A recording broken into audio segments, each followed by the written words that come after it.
Dia simple ya. Saya pernah tulis 2-3 kali. Malaysia adalah satu negara berbilang kaum pada asas demografinya. Demografi berbilang kaum. Tak boleh buat apa. Macam bila orang cakap, it's a melting pot. Tempat pertemuan. Ya, mata dunia. Banyak tempat yang juga melting pot. Dia berkumpulnya berbagai-bagai kaum kerana keindahan negara itu. Tetapi falsafah negara itu yang perlu kita faham. Falsafah negara ini adalah negara Melayu. Kerana itu mungkinlah bila bercantum dengan Sabah Sarawak dia jadi Melayu dan Bumi Putra ya.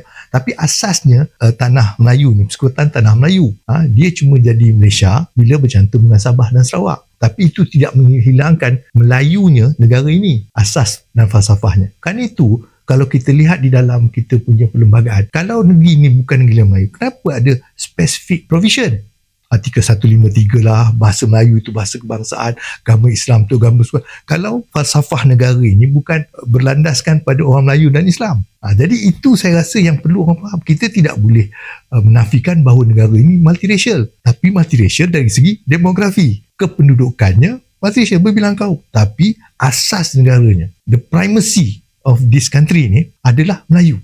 Tapi bila kita cakap primacy, orang selalu salah menyebut ketuanan. Ketuanan itu adalah konsep yang kalau kita lihat, bila kita sebut ketuanan tu, kita merujuk pada raja-rajanya mestilah Melayu. Raja-raja itu tuan lah, tuan tanah. Dari segi falsafah, tanah dah bukan tanah kita kebanyakannya. Kerana telah dijual dia apa. Dan mungkin kalau kita lihat di Penang contohnya, ada orang kata island tu sudah tinggal cuma 1-2% saja yang tanah orang Melayu. Selebihnya dah bukan tanah orang Melayu. Jadi dari segi realiti ya, tanah itu bukan tanah Melayu. Tapi dari segi falsafahnya, Pulau Pinang dan apa ni semua masih kekal sebahagian daripada tanah Melayu.